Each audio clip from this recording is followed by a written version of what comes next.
Entonces, bueno, esta es la unidad 6. Vamos a ver introducción a los algoritmos paralelos.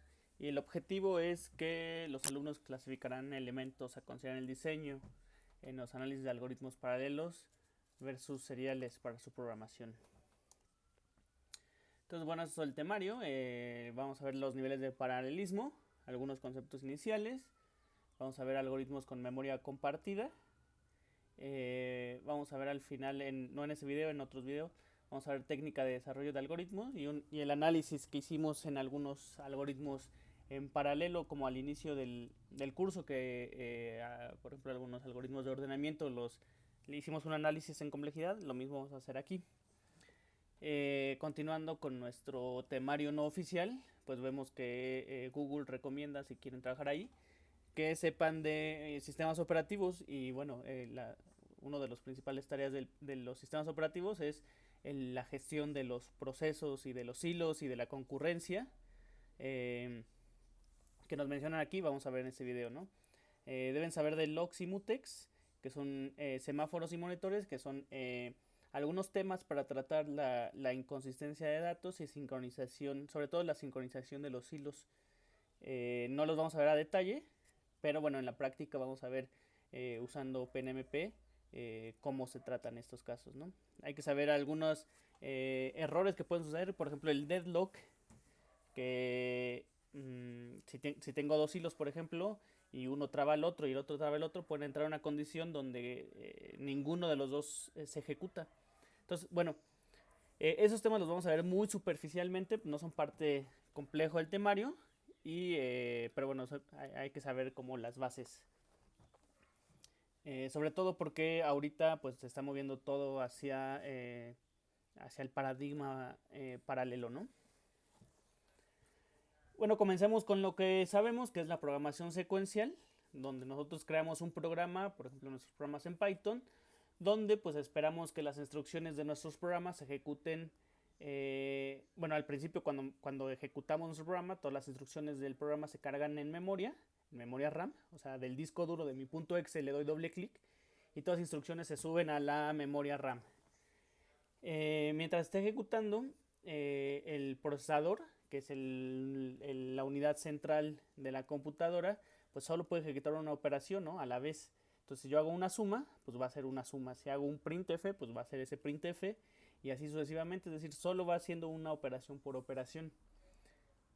Pues de manera, en una secuencia, ¿no? Que de ahí viene el nombre secuencial. También hay que notar que la velocidad de la ejecución de los programas depende de la velocidad del procesador. ¿Cuál es la velocidad del procesador? Pues seguramente cuando ustedes han visto computadoras o su misma computadora o las propiedades de las computadoras que tenemos en los laboratorios de la facultad, pues bueno, viene que es una computadora tal, fulana, tal marca, a 1.6 GHz, ¿no? Por ejemplo. Este 1.6 GHz es la velocidad del procesador. En realidad no es una velocidad, es una frecuencia. De hecho, los hertz pues es una unidad de frecuencia. ¿Y qué quiere decir estos hertz? Pues básicamente que el procesador puede si mi procesador es a 1.6 GHz, quiere decir que puede realizar mil millones, 1600 millones de operaciones por segundo. Y pongo operaciones entre comillas porque esto no son operaciones como instrucciones de mi programa, ¿no? Sino en realidad son ciclos de reloj. Y bueno, las instrucciones pueden conllevar muchas operaciones. Es decir, por ejemplo, si yo tengo en mi programa suma A más B, esa suma en realidad pues no me lleva una operación, sino esa instrucción me puede llevar 100 operaciones, ¿no? 100 ciclos de reloj. Entonces no vayan a confundir operaciones, le puse operaciones, pero no quiere decir que una suma o sea, que pueda ser 1600 millones de sumas por segundo, ¿no? No. ¿Por qué? Porque una suma conlleva muchos ciclos de reloj, ¿no? Entonces, bueno, viendo el diagrama de aquí del lado derecho, pues podemos ver que tenemos como una computadora o un diagrama de bloques, donde tenemos en esta parte que serían los dispositivos de entrada, aquí los dispositivos de salida y aquí la unidad central, ¿no? Tenemos por un lado el procesador y por acá la memoria RAM, y la memoria secundaria, los discos duros, y bueno, tal es el CD. Entonces yo tengo mi programa, por ejemplo, mi .exe, mi hello world.py en mi disco duro. Cuando yo le doy doble clic, se pasa a la RAM, se pasan las instrucciones a la RAM, así, instrucción 1, instrucción 2, instrucción 3, y el procesador va a ir tomando cada una de esas instrucciones, la sube y la ejecuta a través de la ALU, que es la unidad aritmética lógica. Cuando termine esa operación, sigue con la siguiente, y luego con la siguiente, y luego con la siguiente de manera secuencial. ¿Vale? Entonces, bueno, eso es lo que conocemos eso es lo que hemos venido haciendo, que es programación secuencial. Pero ¿qué pasa? Pues desde hace algunos años ya no es factible aumentar las velocidades de los procesadores. Entonces ahorita, no sé si ustedes lo notan o yo lo he notado porque tal vez porque estoy más viejito, que desde hace unos 5 o 6 años pues ya los procesadores son todos a 2.7, 2.6, 3 GB y así tienen mucho tiempo, ¿no? Al principio de los 2000, por ejemplo, yo recuerdo que salía un procesador a 1 GHz y al siguiente año salía a 1.5 y luego a 2 y luego a 3. Eso sucesivamente, ¿no? Entonces iba aumentando mucho, pero ahorita ya no es tan factible, o sea, los Intel y AMD pues ya no ven tan factible aumentar tanto las velocidades de los procesadores. ¿Por qué? Porque si aumento la velocidad de los procesadores empiezan a consumir mucha potencia. De hecho, aquí revisando esta gráfica, si se fijan, por un lado en el eje X están los años y por el otro lado están el nivel de transistores que existen en cada uno de los dispositivos. En 1975, pues un procesador era un transistor, ¿no? Uno o dos transistores, ¿no? Y así fue subiendo. La curva roja, esta de aquí, es el número de transistores que hay en un dispositivo, en un procesador, a través del tiempo. Si se fijan, pues eso podríamos decir que es una línea. Si se fijan, el eje de las Y es exponencial, ¿no? Es 10 a la 0, 10 a la 1, 10 a la 2, o sea, es una gráfica logarítmica. Entonces va aumentando de manera exponencial. Sin embargo, aquí la línea azul, que es el performance de los el performance de las operaciones de un solo núcleo, pues vemos como a partir del 2005, pues el performance empieza a decaer. ¿Por qué? Pues porque la gente de Intel y los que hacen los procesadores ya no ven factible seguir aumentando esta curva naranjita, que es la potencia. Entonces, en lugar de... Sin embargo, se pueden seguir metiendo transistores. Entonces, en lugar de meter más transistores, en lugar de aumentar las frecuencias de los procesadores, ¿qué empezaron a hacer? Pues empezar a meter más unidades de procesamiento, que es cuando empieza el auge de los sistemas multicore, ¿no? A partir del 2005, por ahí un tantito antes, pues empezaron a salir el procesador dual core, ¿no? ¿Qué quiere decir? Que un procesador trae dos núcleos, dos unidades de procesamiento. Regresando, traería dos de estas unidades, ¿no? Dos de estas unidades en un solo chip. Y luego pues salieron los quad cores y luego ta. Y bueno, aquí podemos ver que ahorita, por ejemplo, lo último que estoy leyendo es que hay ahorita unos procesadores Xeon, que es una familia de procesadores de Intel, que traen 48 núcleos dentro de un procesador, ¿no? 48 unidades. Entonces, en lugar de aumentar la frecuencia de trabajo del procesador, que si vemos aquí en la tabla verdecita, también ya se quedó como un poco estancado, ya no crece así de manera exponencial. ¿Qué se hizo? Pues empezó a meter más unidades de cores, ¿no? O sea, más unidades de procesamiento, más núcleos en los procesadores, pues para tratar de solventar esto del desempeño de los procesadores, ¿no? Para aumentar el desempeño de los procesadores sin aumentar la potencia que necesitan.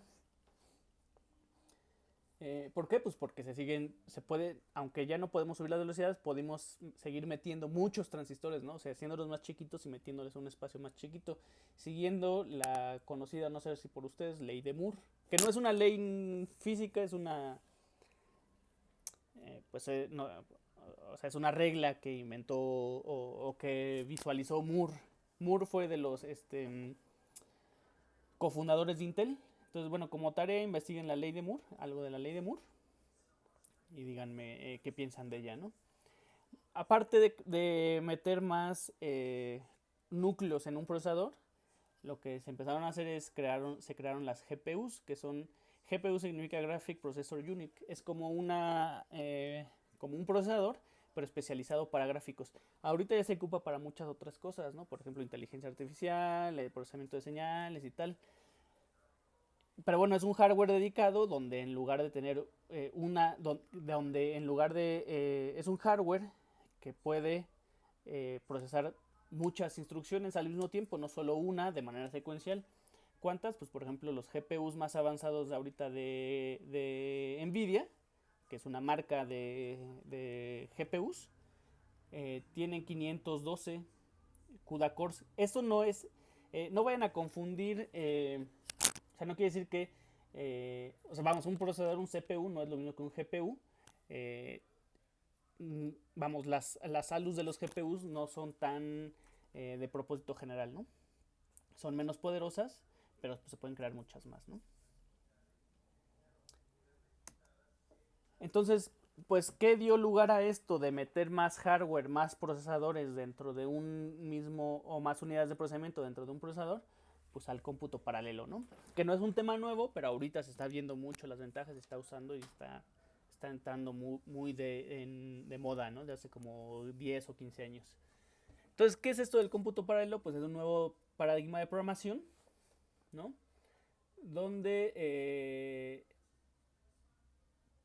pues vamos a empezar a crear programas y a crear algoritmos que están diseñados para trabajar en paralelo. Entonces necesitamos cambiar un poquito la forma de ver los programas y pensar un poco en paralelo, ¿vale? Es decir, el hardware está ahí, tenemos más unidades de procesamiento, si usamos una GPU pues podemos procesar 5120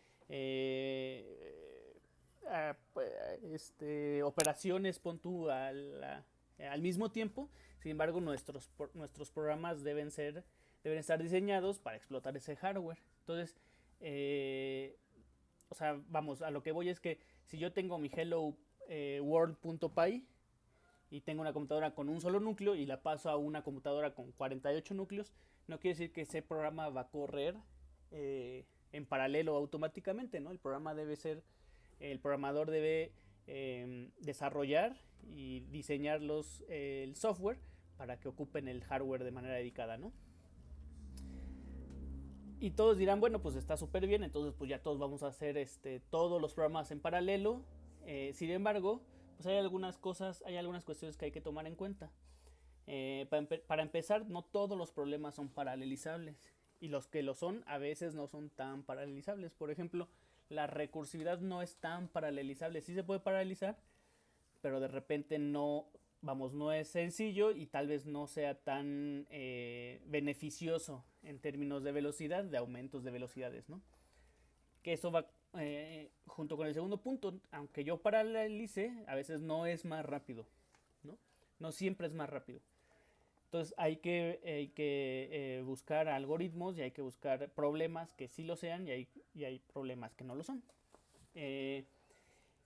Y pon tú que sí sea paralelizable y es más rápido. Bueno, pues esa rapidez aparte va a tener límites. O sea, no quiere decir que si tengo un problema que tarda una hora en mi procesador con un solo núcleo y le meto 60 núcleos, entonces va a correr un minuto. No necesariamente. Seguramente no. Seguramente va a tardar un poquito más. Es decir, no es lineal la escala en que se reduce la velocidad, ¿no? Conforme aumenta el número de cores. ¿Vale? Entonces, pues es otro paradigma. Es difícil. No es difícil, pero bueno, se necesita mucha experiencia, ¿no? Para hacer un buen cómputo y buenos programas en paralelo, ¿no? En las imágenes podemos ver un Core i5, que es la familia i de los Intel, que son los que ahorita están utilizando. Y pues por dentro podemos ver como aquí se ven dos unidades de procesamiento. Por lo general los i5 son dual core. Entonces traen dos cores integrados, ¿no? En un solo. Y aquí podemos ver una tarjeta, la tarjeta que parece un avión, ¿no? Que es una tarjeta, es un GPU de Nvidia, me parece que es la Titan 5, que es la que comentamos aquí, que trae 5120 CUDA cores, ¿no?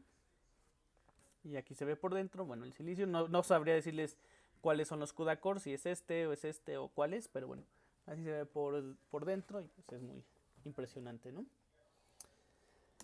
El clásico ejemplo de la programación en paralelo es, por ejemplo, construir una casa. Si yo quiero construir una casa, pues lo puedo hacer con una sola persona o con varias personas, ¿no?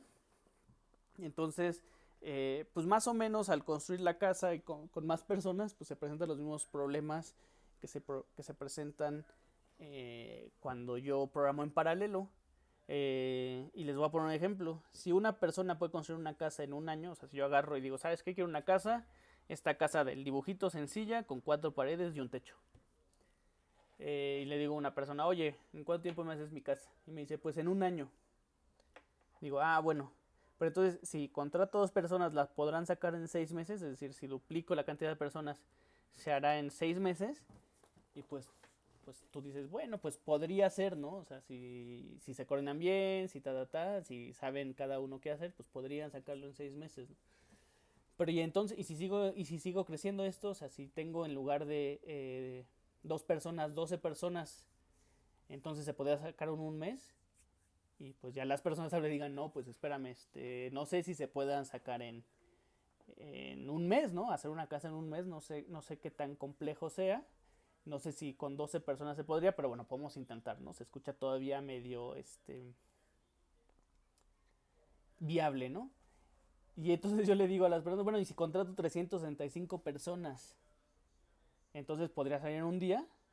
Pues ahí vemos que tal vez no, ¿no? O sea, sí es difícil hacer una casa en un día, ¿no? Con 365 personas.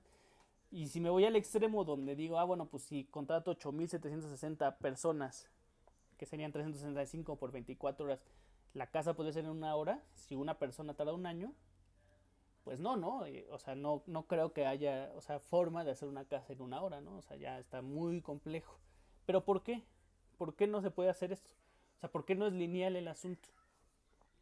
Eh, pues para empezar hay que ver qué hace cada quien, ¿no? O sea, por ejemplo, si tengo 365 personas, que las pongo a hacer, ¿no? O sea, que cada quien ponga un ladrillo, que cada quien las divido y digo, ah, bueno, pues 50 en una pared, 50 en otra y 50 otra, y 50 el techo. Eh, o cómo las coordino, ¿no? O sea, que 10 hagan o sea, que hagan toda la pared o las empiezo a especializar, ¿no? Que algunas hagan paredes, que otros pinten, que otros hagan, metan la instalación eléctrica. Entonces, bueno, pues entre más personas tenemos, pues más trabajo de coordinación hay, ¿no?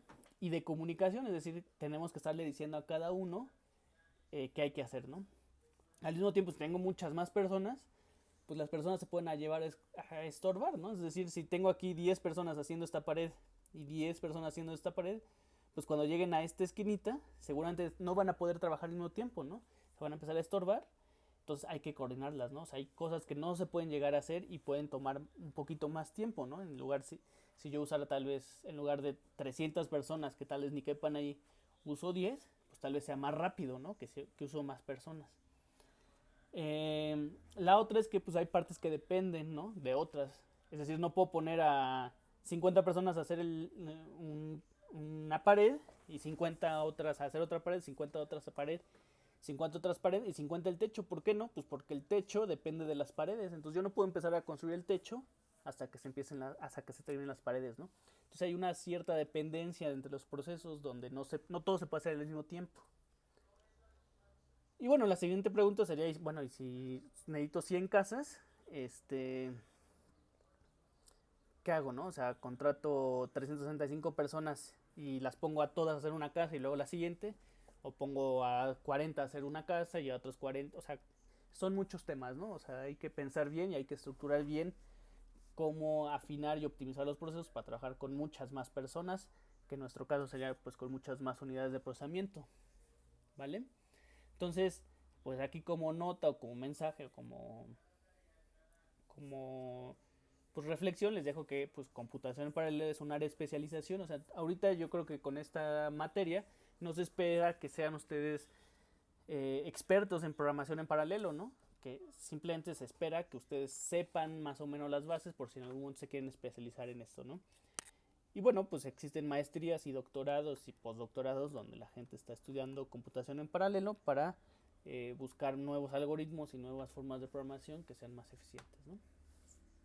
Yo digo que casi es un arte, yo he tratado y pues sí consigo optimizar algunos programas, pero llega alguien que sabe más y pues le salen más rápido, ¿no? ¿Por qué? Porque sabe más, ¿no? Tiene más experiencia. Entonces, pues es eso. Algunas aplicaciones del cómputo en paralelo, pues sin lugar a dudas están los juegos. Ahorita si tú quieres de estos nuevos juegos que tienen unas gráficas impresionantes y videos ahí en tiempo real y no sé qué, y tienen 100 personas jugando al mismo tiempo, pues se necesita procesar de manera muy rápida. Entonces, ¿qué te exigen esos juegos? Si tú bajas un juego de estos nuevos, pues vas a necesitar a fuerzas tener en los requerimientos del juego te sale, bueno, pues un procesador tal, a tal velocidad, tal memoria y una tarjeta gráfica de tal, ¿no? ¿Por qué? Pues porque para que el juego vaya fluido, dado que hay que procesar muchas cosas al mismo tiempo, pues se necesita una computadora, un dispositivo de hardware especializado que pueda hacer ese procesamiento al mismo tiempo de manera rápida usando muchas unidades de procesamiento, ¿no? Las otras son simulaciones desde el principio de la computación, pues las computadoras se han utilizado para hacer simulaciones mecánicas, simulaciones de fluidos, simulaciones de aire, y simulaciones de entrenamiento, por ejemplo, de guerra, un montón de simulaciones, ¿no? ¿Para qué?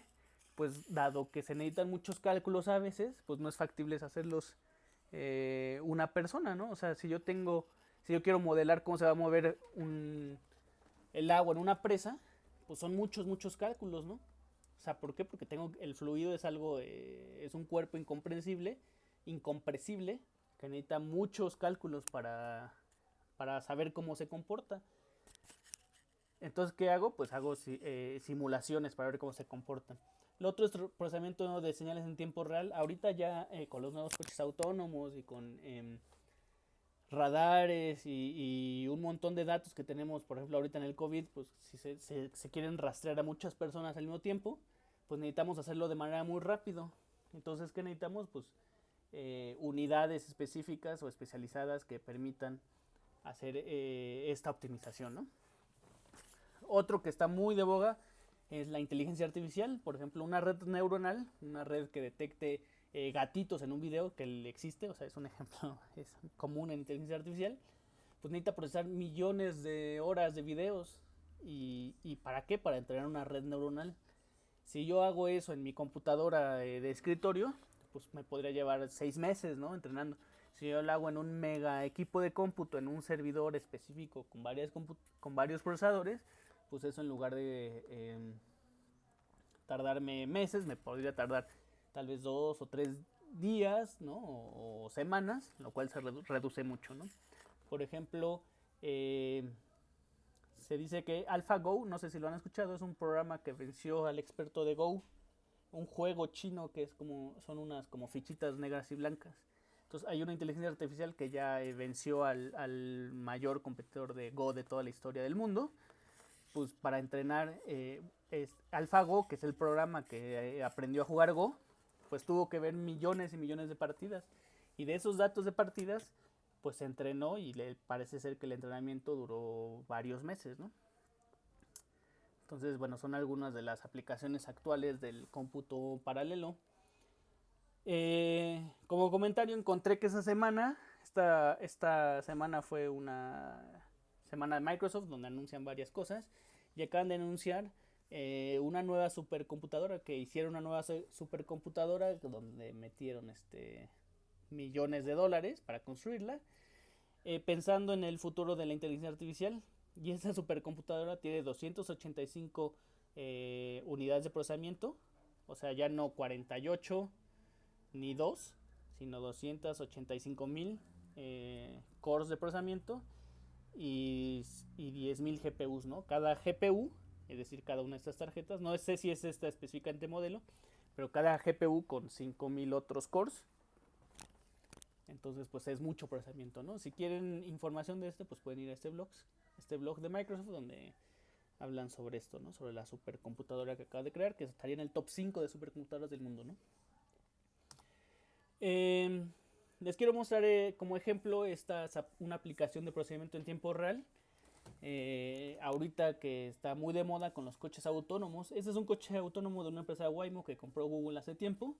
Y podemos ver que un coche autónomo, es decir, un coche que se conduzca solo, pues necesita ser súper seguros. Yo no puedo no puedo meter una cosa de 2 toneladas al tráfico, a conducir a 50 kilómetros por hora, porque es un arma mortal, si no es súper seguro.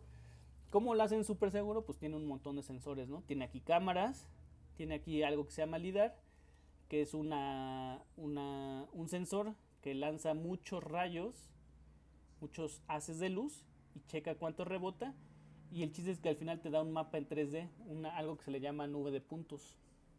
¿Vale? Aparte de eso, pues trae radares aquí, trae radares acá, trae aquí adentro un montón de cámaras de video, ¿no? Para hacer el procesamiento de video. Y pues trae un montón de cámaras. ¿Y cómo hacen, cómo ve un coche autónomo?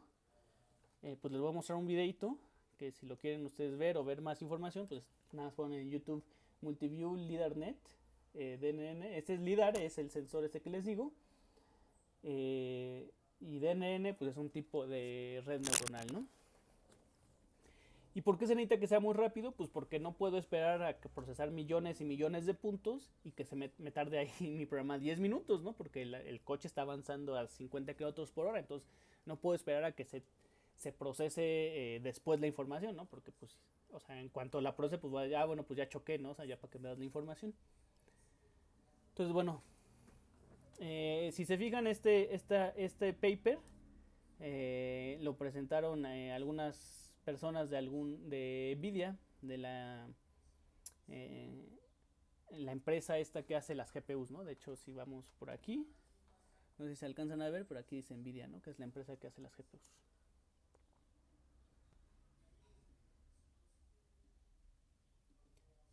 Entonces vamos a ver que ve un coche autónomo, uno de estos, y vemos aquí que el coche va avanzando y estos circulitos que se ven, pues es la información de este LIDAR, es decir, este sensor avienta un montón de haces de luz en todas direcciones, él las rebota y le puede decir a qué distancia están las cosas. Es un sensor en 3D, ¿vale? O sea, se escucha súper futurístico, pero así es, ¿no? Y en la UNAM, si quieren, hay laboratorios que usan LIDARes.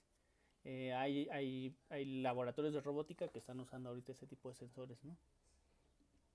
Y aquí se ve cómo va haciendo pues el coche, cómo va sensando y va viendo lo que hay en toda la ciudad.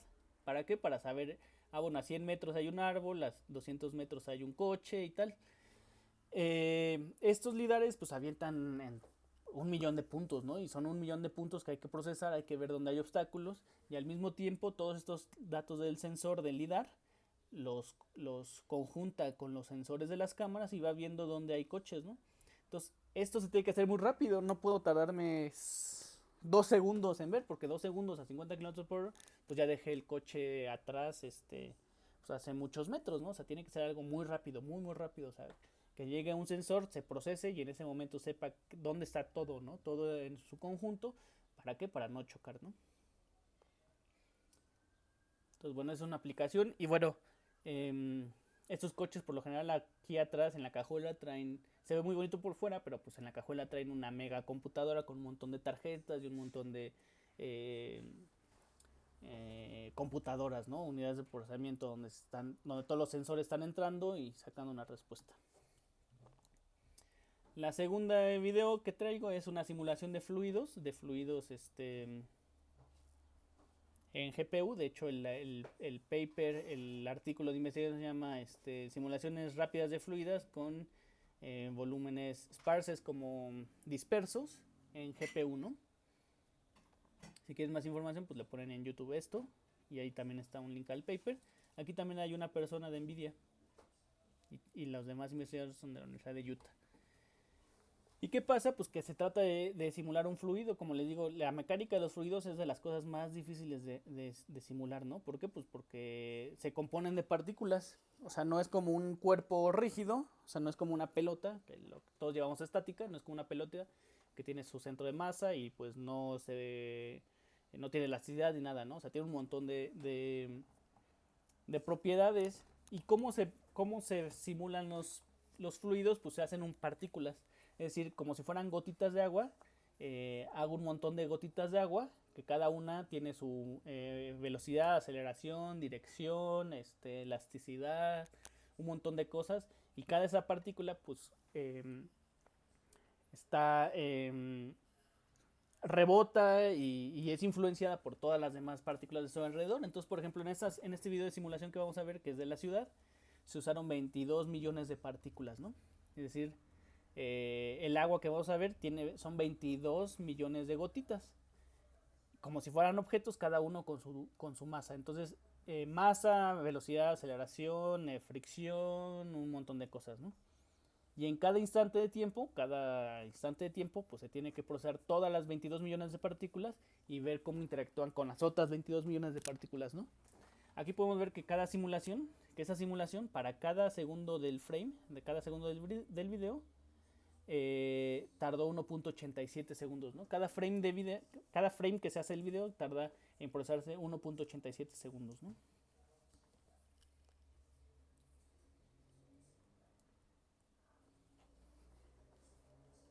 Entonces, bueno, ahí vemos como si fuera una ola entrando a una ciudad y vemos cómo se vería el agua, ¿no? O cómo reaccionaría el agua en este ambiente, ¿no?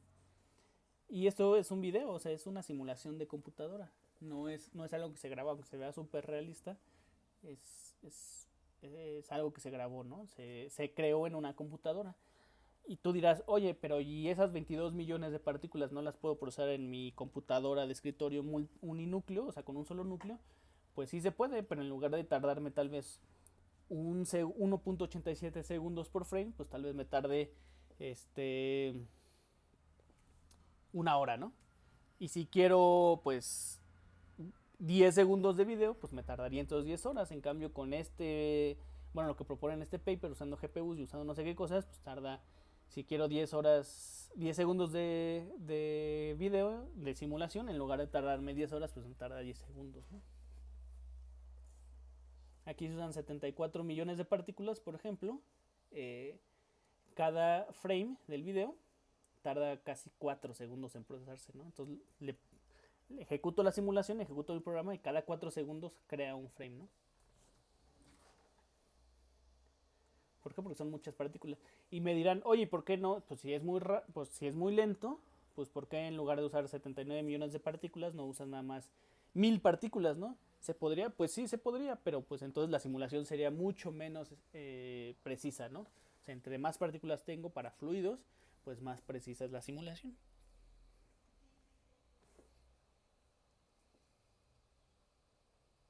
¿Vale? Entonces todo esto se puede hacer sin cómputo paralelo, sí se puede hacer, ¿no? ¿Qué pasa? Tardaría mucho. Hasta el punto que tal vez sea inusable, como en los coches autónomos, si me tarda mucho en decirme si hay un peatón adentro, si yo para que el coche sepa que hay un peatón enfrente y debe frenar, se va a tardar 10 segundos, pues esos 10 segundos son cruciales, porque pues en esos 10 segundos ya lo pude haber atropellado, entonces necesitamos que tarde no segundos, sino milisegundos, ¿no? Y bueno, ese es el último video. Y bueno, ahí está el video si lo quieren buscar en YouTube. Entonces, ¿qué necesitamos para entrar a la computación en paralelo? Pues necesitamos algunos conceptos. El primer concepto que se necesita saber es el concepto de proceso. ¿Qué es un proceso? Pues un programa en ejecución, ¿vale?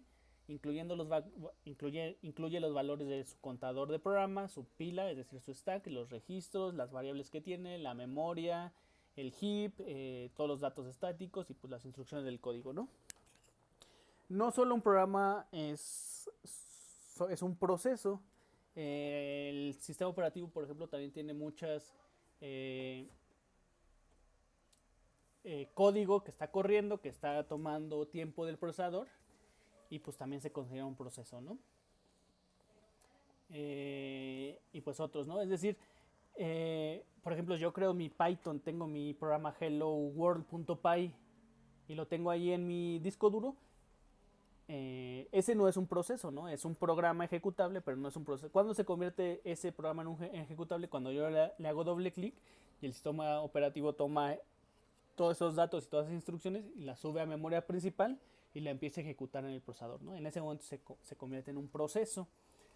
Los procesos son gestionados por el sistema operativo, de hecho es una de sus tareas principales. De hecho, los sistemas operativos nacieron en las primeras computadoras por la necesidad de tener esta parte de varios procesos corriendo, ¿no? O sea, varios programas corriendo al mismo tiempo, tal vez uno que esté ejecutándose y tal vez otro programita ahí en mi programa que esté controlando una impresora y tal vez otra que esté leyendo las tarjetas perforadas, ¿no? Entonces, los sistemas operativos en esencia nacieron como eso, ¿no? Para gestionar los procesos. Y bueno, cuando yo ejecuto un programa, el sistema operativo, que es el que gestiona esos procesos, le asigna un ID de proceso y otros datos para su gestión, ¿vale? Le pone una prioridad, le pone un estado, le pone varias cosas, ¿no? Y después vamos a ver para qué. Entonces, si recordamos de nuestros cursos anteriores de programación, pues vemos que ese es un programa, ¿no? O sea, cuando el sistema operativo me da espacio de memoria, el espacio de memoria del programa se divide en 4 partes principales. La primera es el código, o sea, donde tengo las instrucciones que se van ejecutando en el programa. Luego tenemos los datos estáticos y algunos segmentos de datos. Tenemos mi memoria dinámica o el heap. Y la pila donde se guardan las memorias locales y pues el stack de funciones que se están llamando, ¿no? En cuanto al segmento de código que está o sea, tenemos, digamos, podemos verlo, no es así exactamente, pero podemos ver que una instrucción está alojada en cada dirección de memoria. Y tenemos algo que se llama el program counter, que cuando inicia, pues este program counter, que es digamos, eh, guarda qué instrucción se está ejecutando, pues al inicio es la primera instrucción, se ejecuta esa instrucción y luego el program counter avanza y se posiciona en la segunda instrucción. De modo que yo sé exactamente en qué parte del programa va a través del program counter, ¿no? Y aparte pues tengo mi apuntador de pila que va también, conforme voy llamando funciones, pues va creciendo ese apuntador de pila y conforme se van terminando las funciones pues se va decrementando el apuntador de pila, ¿no? Todo eso ya lo vieron en sus cursos de programación inicial. Y bueno, eso, ¿no? Un proceso es un programa en ejecución, ¿vale? De hecho, si yo agarro y abro en Mac, hay un programa que se llama monitor de actividad, que me muestra los procesos ahorita corriendo en mi computadora, ¿no? Entonces, por ejemplo, tengo aquí un montón de procesos y seguramente por aquí va a estar, bueno, el OBS, por ejemplo, que es el programa con el que estoy grabando ahorita, y por ejemplo el PowerPoint, que es lo que estoy usando ahorita, y otros más procesos, ¿no? O sea, todos los programas que estén abiertos pues son un proceso que está ahí en la computadora. ¿Vale? Aquí podemos ver el identificador del proceso, el PID, que es Process Identificator, que cada que yo abro pues le pone un número para saber qué proceso es, ¿no? Y otras cosas, como quién lo abrió, si evita reposo y alguna otra información que son partes de la imagen del proceso, ¿no?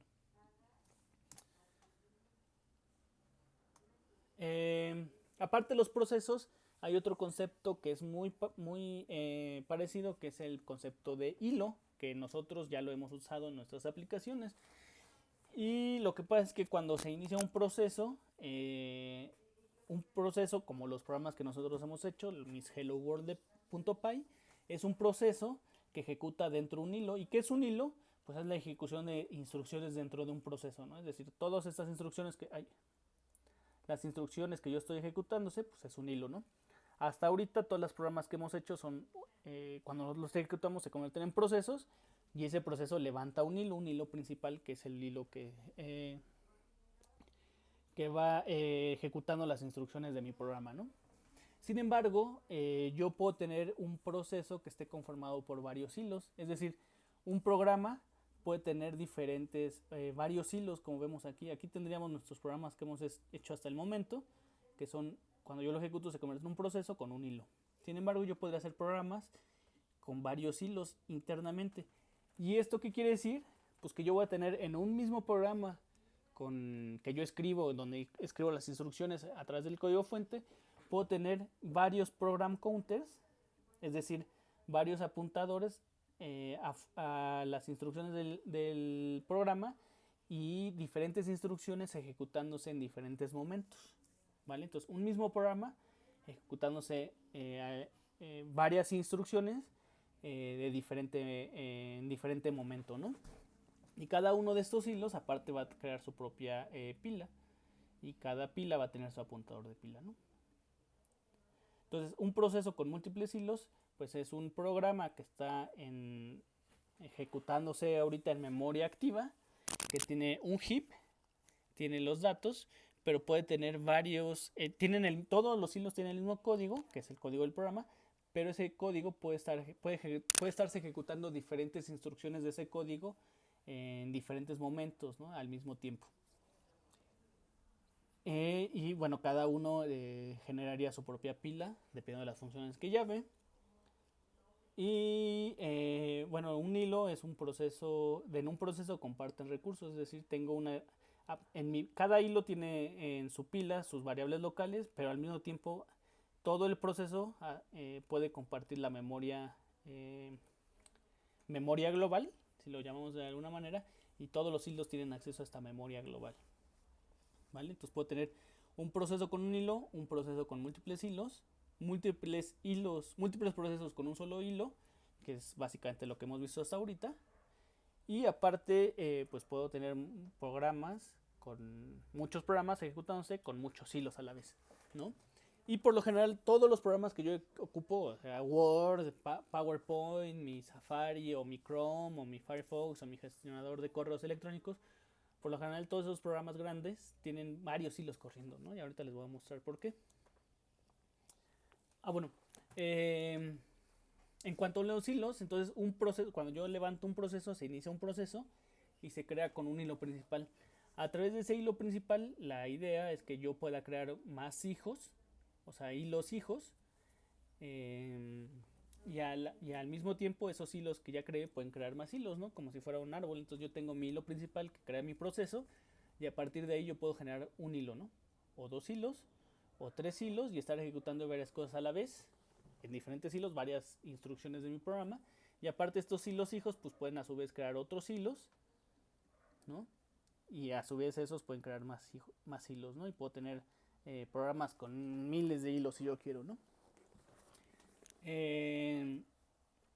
Los hilos se terminan cuando termina el final del bloque de instrucciones, es decir, mi program counter va a tener este hilo, va a tener su program counter, este hilo va a tener su program counter, y cuando este program counter de cualquiera de los hilos llegue al final, pues ese hilo se termina y ya se termina, ¿no? Deja de ejecutarse.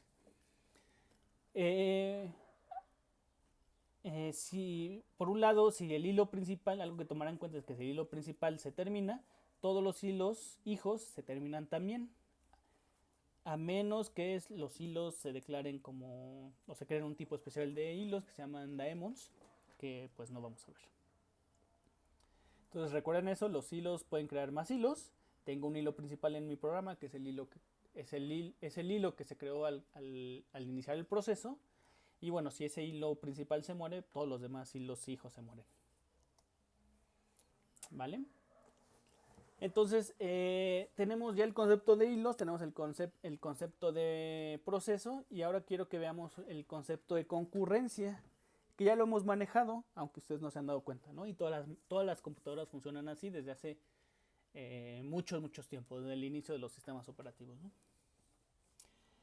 Y aquí les voy a hacer una pregunta. Si tengo una sola unidad de procesamiento, o sea, si tengo un solo núcleo en mi computadora, pon tú mi computadora actual tiene 2 núcleos. Tiene un procesador con 2 núcleos. Si solo tengo 2 núcleos, ¿cómo es posible que yo tenga tantos procesos corriendo, ¿no? O sea, yo tengo un proceso que está grabando, que eso evidentemente ocupa pues tiempo del procesador, ¿no? Está ejecutando instrucciones en un procesador. Tengo aparte mi PowerPoint, que es el que está presentando, que está ocupando tiempo del procesador. Todo lo que lleva en la computadora ocupa tiempo del procesador, ¿no? Tengo mi programa de monitor de actividades. Tengo el Visual Studio Code por aquí abierto también para mostrarles algunos ejemplos. Y tengo, si se fijan al final 337 procesos actualmente corriendo en mi computadora. Y si yo abro Spotify, pues tendría aparte Spotify reproduciendo música, y aparte si tengo un antivirus, pues está checando que la base de datos de virus está actualizada. Y si tengo mi gestionador de correos, pues aparte de correo está viendo si existen nuevos correos y descargándolos. ¿Cómo le hace la computadora para trabajar con tantos procesos y que parezca que todos están corriendo al mismo tiempo? Si solo tengo una unidad o dos unidades de procesamiento. Bueno, pues eso se hace a través de la concurrencia. ¿Qué quiere decir concurrencia? Pues que voy a tener varios procesos. El sistema operativo es capaz de tener varios procesos corriendo al mismo tiempo, que están ejecutando simultáneamente, pero no ocupando el tiempo del procesador al mismo tiempo. ¿Por qué? Pues porque solo tengo un procesador. Esto da la apariencia de que están todos corriendo al mismo tiempo, pero lo que está pasando en realidad en mi computadora es que si yo tengo el procesador A, el procesador B y el procesador D, el procesador C, llamémosle aquí si quieren este es el...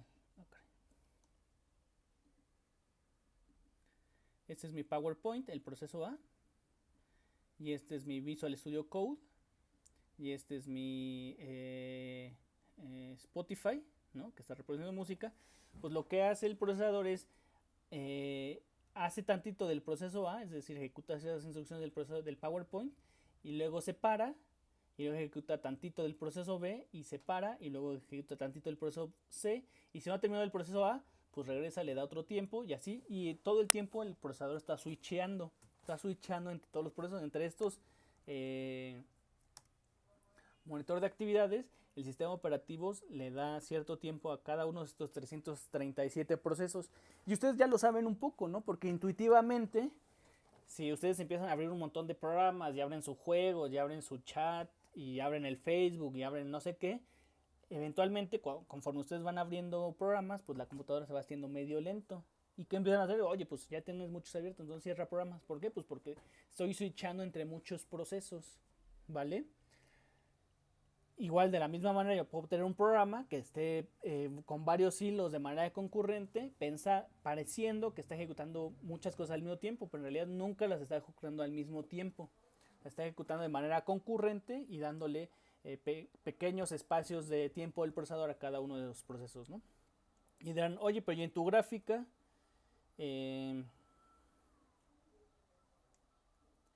tu gráfica hay pedacitos que no están siendo ocupados por el procesador, ¿no? O sea, por ejemplo, aquí tengo el proceso A, proceso B y proceso D, y este espacio de memoria, pues es el espacio en que le toma al sistema operativo switchar entre este proceso A al proceso D. ¿Por qué? Porque cuando yo cambio de este proceso A al proceso B, pues tengo que guardar todo el estado del proceso A, ¿no? Dónde estaban sus variables, en dónde está la pila del stack, en dónde está no sé qué, guardarlos. ¿Para qué? Para que cuando yo regrese aquí, cuando yo pause este proceso y regrese aquí, pues se quede en el mismo estado. Y es un trabajo súper complejo del sistema operativo. Y pues yo personalmente pienso que un sistema operativo es bueno si esta parte que administra los procesos es buena, ¿no? Está bien programado, que se llama Scheduler, y seguramente lo van a ver ustedes a profundidad en su materia de sistemas operativos, ¿no? O no sé si lleven una específica de Scheduler, una materia, porque es algo muy complejo, y pues en eso se basa en que un sistema operativo corra bien o corra mal, ¿no? Por otro lado, les iba a comentar que los procesos que levanta el sistema operativo tienen... déjenme borrar, ¿no? Pueden estar en tres estados, pueden estar en ejecución, bloqueado y listo. Y aquí podemos ver su diagrama de estados, donde cuando yo inicio un proceso, este va a estar en ejecución, o sea, lo levanto y puede estar en ejecución. Y de estar en ejecución puede pasar o a estar bloqueado o a estar listo. ¿Qué significa estar bloqueado? Pues que un proceso se bloquea, ya no regresaría a él hasta que sea desbloqueado, porque está esperando algo, ¿no? Tal vez está esperando que llegue información de internet, o está esperando un teclazo del mouse, o está esperando un clic del ratón, Entonces el sistema operativo, en lugar de ponerlo como listo, pues lo pone como bloqueado. Entonces en ejecución quiere decir que está usando en ese momento el procesador. Por ejemplo, aquí si vemos en gris más fuerte es un proceso que está en ejecución, es decir, está usando el tiempo el procesador. Y de aquí cambia a listo. Listo quiere decir que está en memoria, pero no está ejecutándose, ¿no? Y puede cambiar a ejecución en cualquier momento, cuando el sistema operativo lo decida, ¿no? Entonces, esos estados los va cambiando el sistema operativo para hacer el switcheo y la concurrencia de los procesos dentro del sistema operativo, ¿no? Y ustedes me preguntan, oye, pero ¿y tu computadora que tiene dos cores? ¿Qué pasa? Bueno, pues si tengo aquí proceso A, B, C y D, pues tal vez el sistema operativo ponga el proceso A y el B en un core y el proceso C y D en otro core. Pero bueno, al final, a menos que tenga solo dos procesos, pues correrían de manera simultánea ambos en dos cores, usando el 100% del procesador, pero pues en general los sistemas operativos tienen muchos más procesos que están siempre en memoria, ¿no? Y esto es una diferencia entre el concepto anterior que vimos al inicio, que es el paralelismo. Uno es la concurrencia, donde ¿qué está pasando? Pues que si tengo un proceso 1 y un proceso 2 y tengo un solo núcleo, pues esos están switchando para aparentar, switchando muy rápido, o sea, en cuestión de milisegundos, hace una tarea y luego pasa la otra, y luego pasa la otra, y luego pasa la otra, para aparentar que están corriendo simultáneo. Y pues sí están corriendo simultáneo, pero no exactamente al mismo tiempo, o sea, no están ejecutando en el procesador al mismo tiempo, ¿no? Y eso es la concurrencia, a diferencia del paralelismo, donde en el paralelismo necesito, o sea, para yo hacer algo paralelamente, realmente paralelo, donde una tarea se corre al mismo tiempo o sea, se está ejecutando en el procesador al mismo tiempo que otra tarea, pues necesito hardware dedicado, ¿no? Es decir, necesito más cores, ¿no? Si yo quiero un paralelismo, pues necesito más hardware, ¿no? No puedo hacer paralelismo si tengo una computadora con un procesador con un solo núcleo, ¿no? ¿Vale? Y bueno, por último, quiero ver dos posibles errores cuando se trabaja usando concurrencia o paralelismo, que es lo que vamos a necesitar ahorita para hacer la práctica 11, que es la condición de carrera y la consistencia de datos. Y es que cuando yo tengo varios hilos, es decir, varias instrucciones de un programa ejecutándose de manera simultánea, ya sea en un solo core usando concurrencia o en varios cores usando paralelismo, y yo tengo recursos compartidos, pues puede haber muchos problemas cuando yo trato de acceder a ese recurso compartido, ¿no? Es decir, si yo tengo varios hilos tratando de leer y escribir al mismo recurso, como yo no sé, como el que lo gestiona es el sistema operativo, yo no sé en qué momento el hilo 3 va a entrar y va a escribir, y luego el hilo 2 va a leer, y luego el hilo 1 va a escribir, y así sucesivamente. Entonces no sé exactamente en qué estado va a estar mis recursos compartidos, ¿no? Por ejemplo, si tenemos la memoria compartida como la tenemos en este esquema, ¿no? Donde tenemos la pila del heap y los datos estáticos compartidos, pues puede que un hilo haga una cosa y el otro haga otra cosa, y podemos tener comportamientos inesperados, ¿vale? ¿Por qué? Porque no depende de nosotros qué hilo en qué momento se pone a dormir y qué hilo empieza a ejecutarse y en qué estado estaba, ¿no? Eso todo totalmente depende del sistema operativo, ¿no? Entonces hay que tener mucho cuidado con eso, con las condiciones de carrera, que significa eso, ¿no? Cuando múltiples hilos tratan de acceder al mismo recurso y pues pueden tener comportamientos inesperados. Uno de esos comportamientos inesperados es que los valores pueden ser incorrectos, es decir, pues tenemos una inconsistencia de datos, ¿vale? Y yo traigo algunos programas aquí para ejemplificar todo lo que les estoy comentando,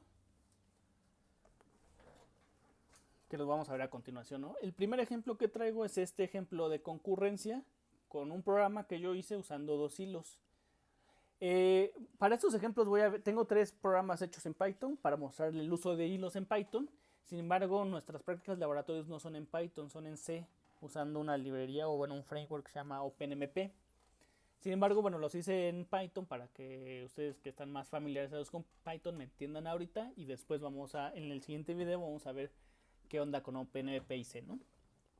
Pero bueno, el primero es para mostrarles esto de la concurrencia de Python y la necesidad en varios programas, ¿no? por lo general todos los programas que tienen una interfaz gráfica, es decir, Word, mi gestor de correos, Spotify, Visual Studio Code, todos esos que tienen ventanitas, pues tienen por lo menos dos hilos, que es el hilo principal y el hilo que gestiona las ventanas, es decir, la interfaz gráfica. El hilo que gestiona las ventanas es el encargado de ver dónde el usuario hace clic, si está tecleando, si no sé qué.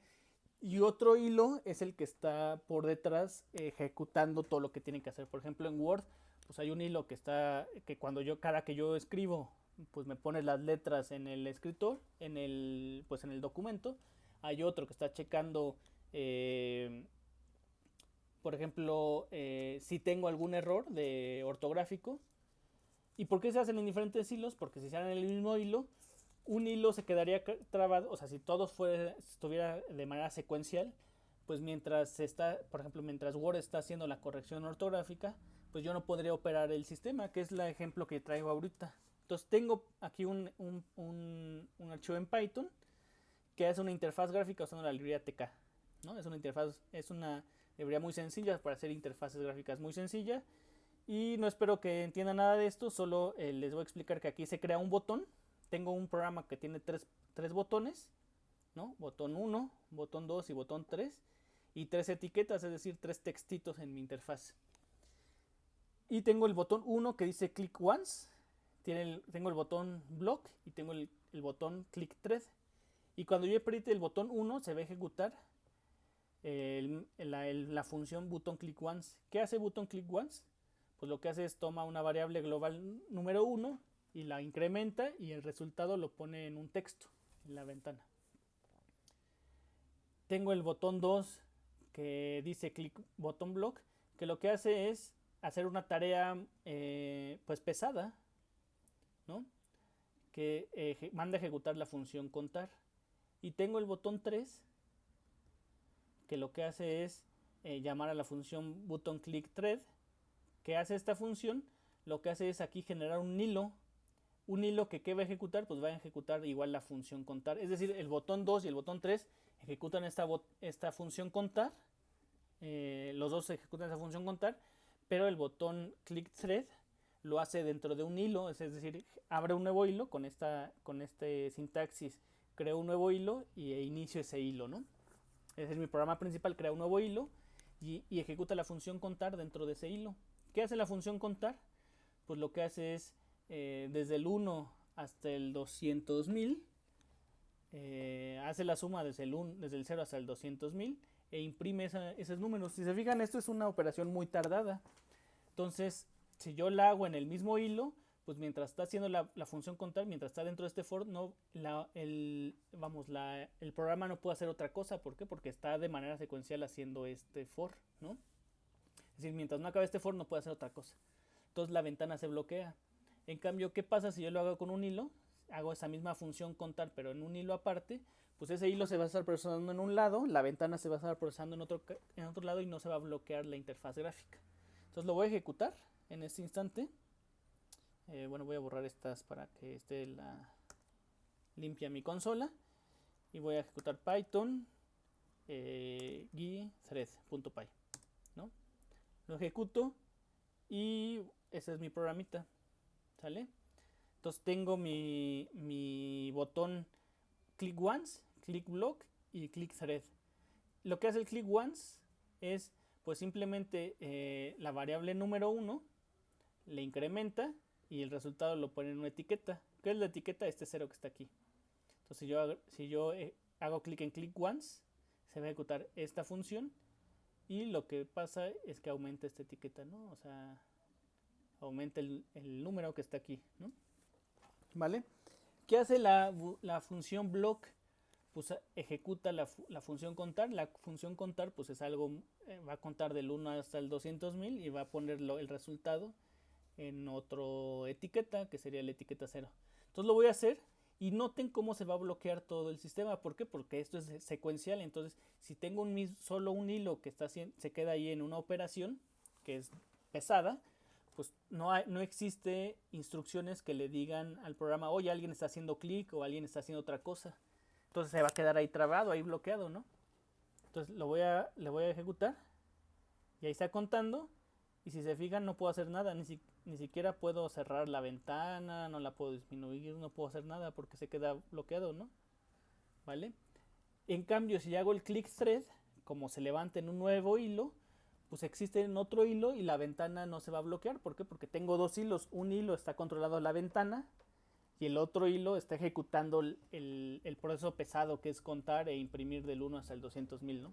Entonces lo voy a ejecutar y si se fijan, mientras se ejecuta que está contando, yo puedo seguir haciendo click once, ¿no? Y moviendo la ventana, haciéndola chiquita, haciéndola más grande y no sé qué. Cosa que si yo ejecuto click block no podría hacer. Por ejemplo, lo voy a ejecutar de nuevo y el click once, ahí no están viendo, pero estoy haciendo clic y no me permite hasta que sale, ¿no? Como que guarda ahí lo que pasó y se bloquea y pues es algo muy feo, ¿no? O sea, no, ni siquiera puedo, les digo, disminuirla. Ahí no se escucha, pero estoy haciendo clic. Hasta ahí, ¿no? Hasta en ese momento, hasta que termina es cuando eh, pues ejecuta. Entonces, la mayoría de los programas que tienen interfaz gráfica tienen por lo menos dos hilos, que es un hilo que está haciendo, les digo, esto, y otro hilo que está haciendo los procesos pesados. ¿Para qué? Para pues no impedir que el proceso, pues como experiencia de usuario, pues para no bloquear el programa cada que va a hacer una situación, ¿no? Por ejemplo, el correo electrónico, si yo abro mi gestor de correo electrónico, pues en lo que va al servidor y trae todos los correos nuevos y tal, pues se puede tardar un montón y quedarse bloqueada. Entonces, ¿qué se hace? Pues todos esos procesos se hacen en un hilo aparte, ¿vale? ¿Vale?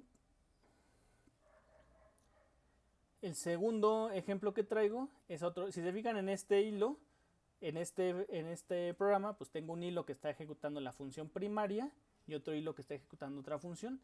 Pero yo puedo tener un programa que ejecute la misma función muchas veces. En este caso, por ejemplo, en mi programa hilos.py, lo que hace el programa es este main que se ejecuta en el hilo principal.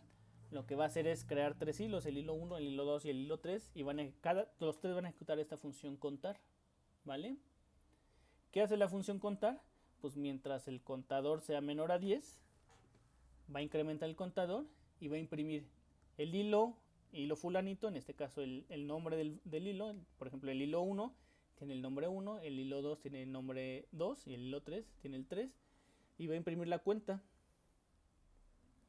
Y voy a tener aparte el hilo principal que se va a quedar esperando a que los hilos terminen. Entonces, este while va a ser mientras el hilo principal esté activo, es decir, todavía no termine de ejecutar esta función, y el hilo 2 no termine de ejecutar esta función, y el hilo 3 no termine esta función, pues van a estar imprimiendo este hola mundo, ¿no? Entonces se va a quedar aquí el hilo principal. Entonces este programa tiene por lo menos 4 hilos. Tenemos estos 3 hilos hijos y el hilo principal que va a quedarse aquí trabado hasta que los hilos se terminen. ¿Vale? Lo voy a ejecutar. Python hilos.py. Y lo que vemos que saca es,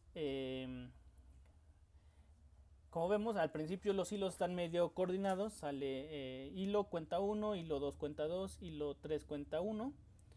Luego se ejecuta el hilo principal y luego el hilo 2 y el hilo 3 y el 1, 1, 2, 3 con su cuenta 2. Y luego de nuevo el hilo principal, ¿no? ¿Por qué? Pues porque cuando llega aquí el código, pues estos hilos ya están ejecutando, entonces ya está ejecutando esto. Pero llega un momento, por ejemplo aquí, hilo 1 cuenta 3, hilo 2 cuenta 3, hilo 3 cuenta 3. Se ejecuta el código del hilo principal y empieza a escribir hilo cuenta 4, hilo 2 cuenta 4 y el hilo 3. Pues ahí el sistema operativo decidió poner a dormir el hilo 3 y ejecutar más bien el hilo principal, ¿no? ¿Por qué? Pues porque el sistema operativo consideró, tal vez tuvo otro proceso allí y consideró que en ese momento le iba a dar tiempo al hilo principal y luego le vuelve a dar tiempo al hilo 1 y luego al hilo 2 que ya van en la cuenta 4 y luego al hilo 3 que hasta en este momento va en la cuenta 4 y luego le da tiempo al hilo 1, cuenta 5 y luego en lugar de darle al 2 le da al 3. ¿Por qué? Pues eso depende del procesador y depende del scheduler y pues depende de otros procesos que yo tenga en mi computadora, ¿no? Y antes de regresar al hilo principal, pues le dio 3 veces al hilo 3, 2 veces al hilo 3, y luego al hilo 2, y luego al hilo principal. Y aquí se vuelven como a sincronizar y ya quedan sincronizados, ¿no?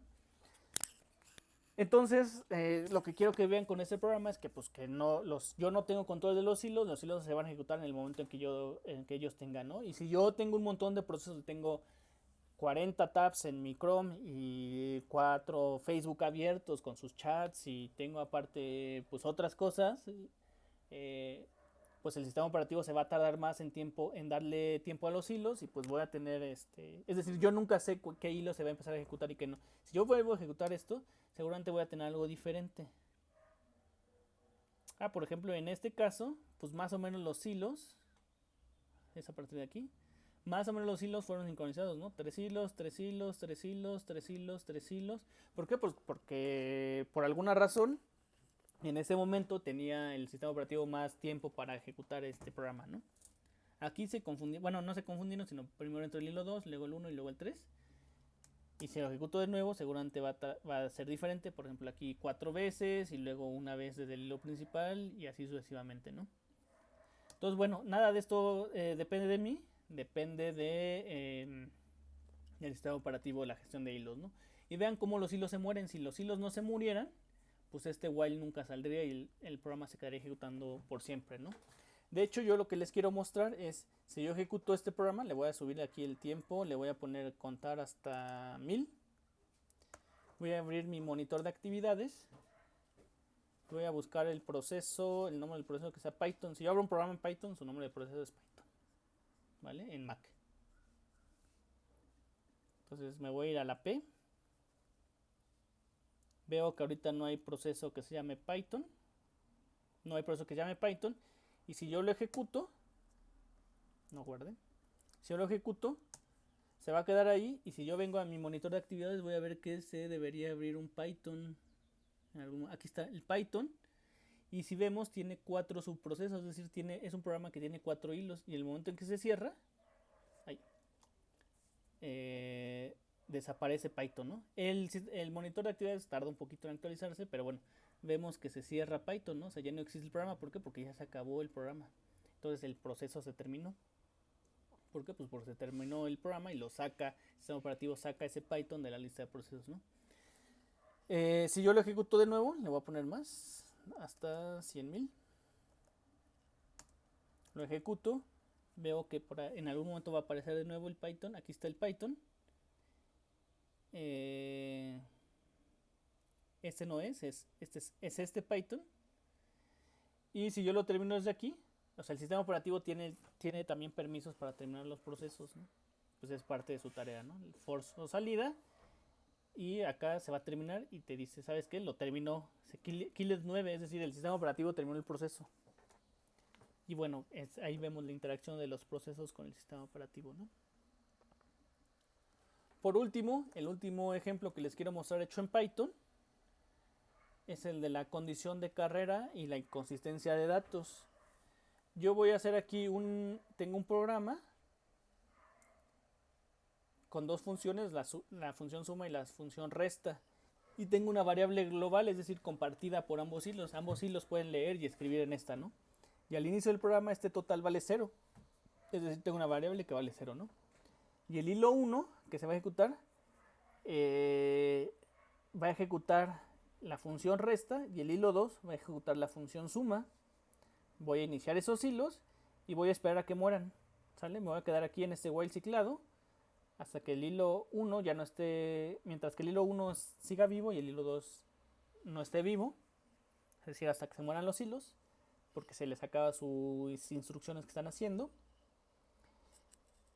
Y cada que pueda pues va a imprimir el total global, ¿no? Y se va a dormir por 100 milisegundos. Y al final del programa va a imprimir el total, ¿vale? Recuerden que la variable global al inicio vale 0.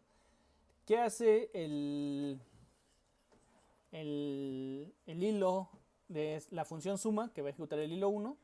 Pues lo que hace es que a la variable global total, es decir, la variable compartida por los 3 hilos que tengo ahorita, es decir, el hilo principal, el hilo 1 y el hilo 2, a lo que tenga, al total le va a sumar 1, lo voy a poner en una variable suma, y esa suma es decir, le estoy incrementando en 1, ¿no? La variable suma.